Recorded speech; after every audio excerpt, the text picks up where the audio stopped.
भोला बच्चा आहे ये. बाबा हे रील्स बघून काय होणार नाही. चल तुला मी डेटाबेसची स्क्रिप्ट कशी तयार करायची. पहिल्यांदा SSMS उघडायचा, नंतर कनेक्ट ऑप्शनवरती डेटाबेस इंजिन कनेक्ट करायचं, त्यावरती तुझं सर्व्हर नेम टाकायचं आणि कनेक्ट करायचं. कनेक्ट झाल्यानंतर थोडा लोड घेतं. लोड झाल्यानंतर डाव्या साईडला बघतोय सगळं ज्या आपण फाईल येत्या त्या येत्या तिथं डेटाबेसमध्ये जायचं. जेवढे पण तुझं डेटाबेस आहेत, कोणत्या डेटाबेसची तुला स्क्रिप्ट बनवायची आहे त्याच्यावर राईट क्लिक करायचं.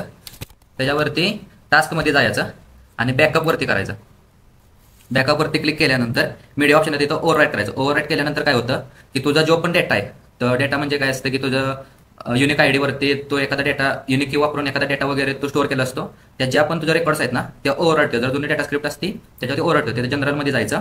जर तुझं इथं पहिलं नाव असेल तर ते पहिलं रिमूव्ह करायचं आणि ॲडवरती क्लिक करायचं. ॲडवरती तुला विचारतं की फाईल कोणत्या लोकेशनला ठेवायचं आहे. लोकेशनला मी तर आता बघ सुरुवातीला D ड्राईव्हला ठेवणार आहे. D ड्राईव्हला आता एक्सपांड होतं. एक्सपांड झाल्यानंतर सपोज आता मला सॉफ्टवेअरमध्ये एक फोल्डर आहे. सॉफ्टवेअरवरती सिलेक्ट केलं आणि फाईलचं नाव घेतलं. फाईलचं नाव काय घेतलं 29/09/2025, कारण की 29 तारखेला व्हिडिओ मी बनवतोय.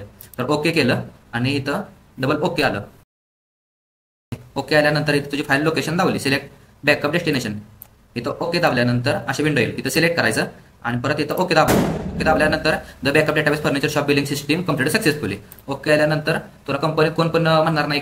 कंपनी जरी तुला कोणी विचारलं ना की डेटाबेस स्क्रिप्ट बनवायची का, तर हा व्हिडिओ त्याला शेअर कर, लाईक कर, फॉलो कर ट्रेल अँड टीच चॅनलला.